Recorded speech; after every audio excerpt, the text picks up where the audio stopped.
Panning around the room so there are no notes present.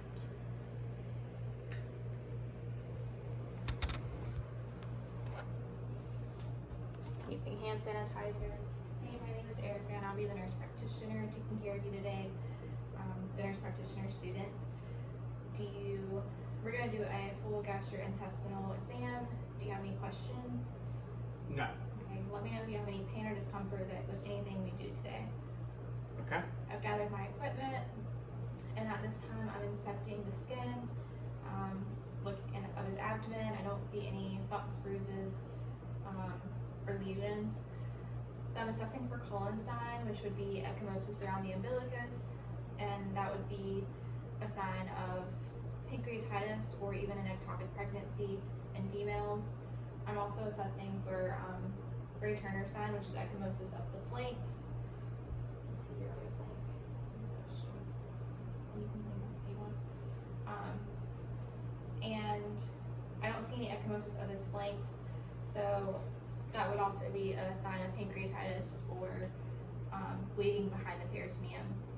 At this time, I'm also assessing for abdominal distension, and he does not look distended. If he was, there would be many causes. It could be fat accumulation, fluid accumulation in the case of ascites. It could be gas in the bowels. It could be feces if there was a preparation, and it could also be a tumor or mass or pregnancy if he was a female. So at this time, I'm going to begin by auscultating or listening to your bowel sounds. Okay.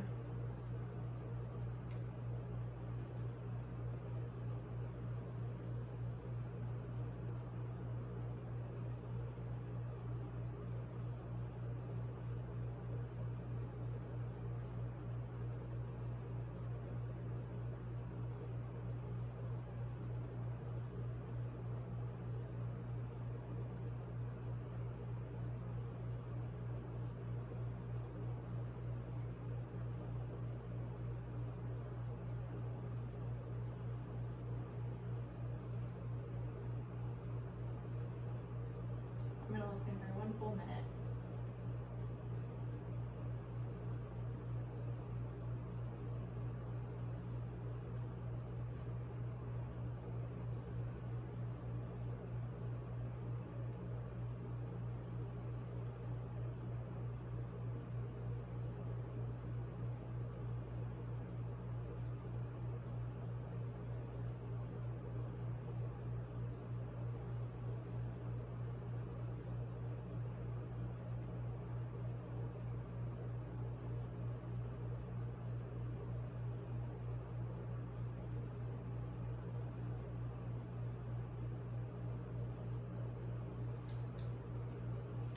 His bowel sounds were normoactive, low-pitched, gurgling noises. If they were absent, I would be worried about peritonitis or an ileus. If they were hyperactive, I'd be worried about a gastroenteritis or a GI bleed. And if they were high-pitched, I'd be concerned about an obstruction potentially. So I'm going to press your abdomen now just to listen.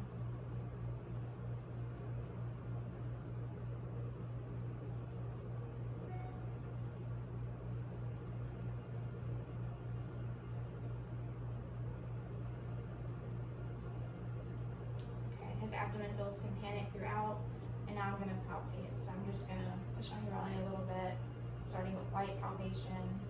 Do you have any pain? No.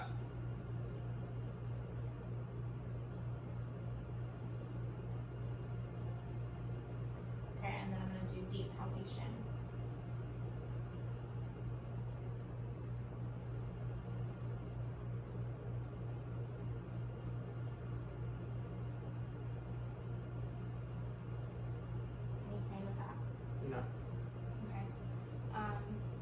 At that time, I also was assessing for rebound tenderness. If he had pain when I lifted my hand, that would be a sign of rebound tenderness.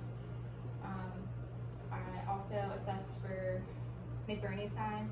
When I palpated the right lower quadrant, if he had pain or tenderness there, I'd be worried about appendicitis, and the McBurney sign or that was the McBurney side, and the Rossing side, whenever I palpated the deep in the left lower quadrant, if you have pain there, if you have pain in the right lower quadrant, I'd be worried about appendicitis as well. At this time, I'm gonna assess your liver. So I'm just gonna percuss first. Okay.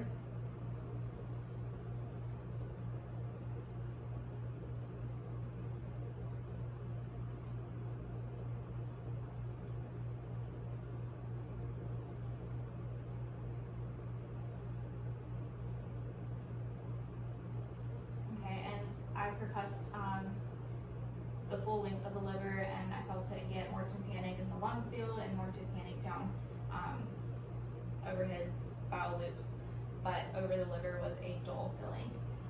I'm now going to palpate your liver, so I'm going to have you exhale and then breathe in.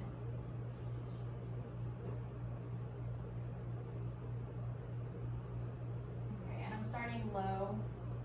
Have you do that one more time. Exhale and breathe in.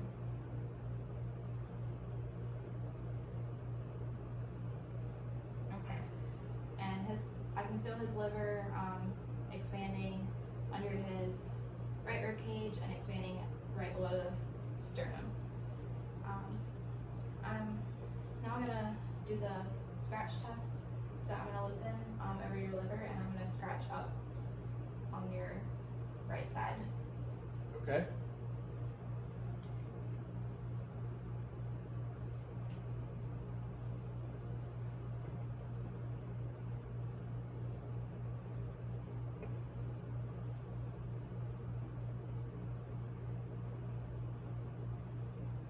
Okay, and with the scratch test, I could tell that it was much louder over the liver than it was with the other abdominal organs and about the lung fields. Okay, we're gonna have you exhale and inhale one more time, and I'm gonna feel for your gallbladder. Exhale. And inhale. Okay, and if he stopped inhaling while I was palpating for his gallbladder, I would be worried about his gallbladder, but he didn't seem to have any pain with that, and that was Murphy's sign. Okay, I'm gonna palpate your spleen now, or percuss and palpate your spleen. I'm gonna start low again.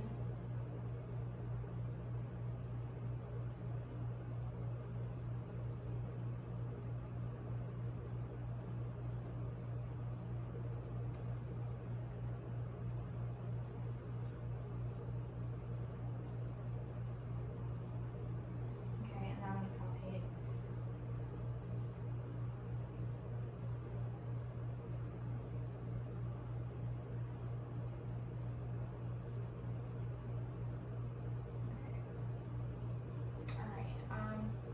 Now I'm going to have you lay down for me to palpate your spleen, and while you're laying on your right side.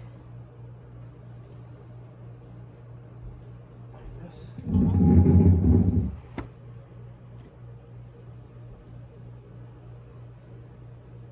So I'm palpating again just under his left spleen, or his left rib cage, or his spleen.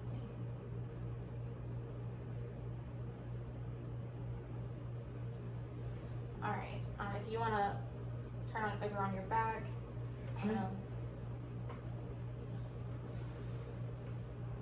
we're going to assess for shifting dullness for ascites.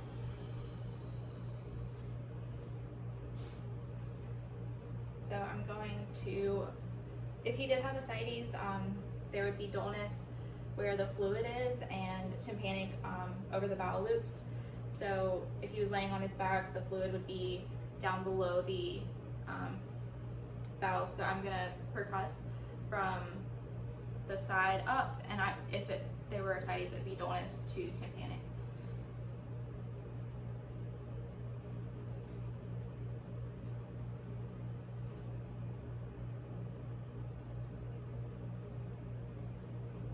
Okay, I'm gonna have you turn on your side. You can face that way.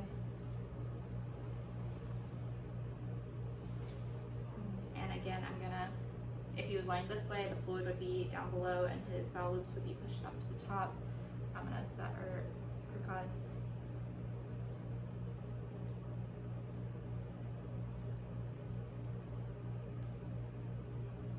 and there was no sign of ascites with that. Okay, I'm gonna have you sit up facing this way away from the camera so I can assess your kidneys. Okay.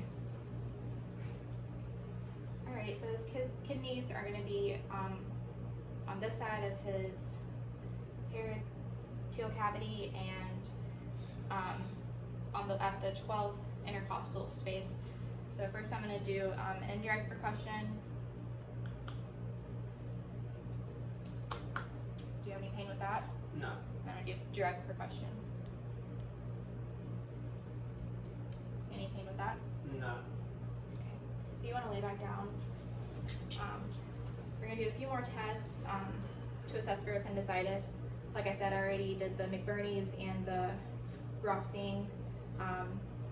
I would also note at this time that if there were any pain and tenderness, I would assess those areas or palpate and percuss those areas last and as tolerated.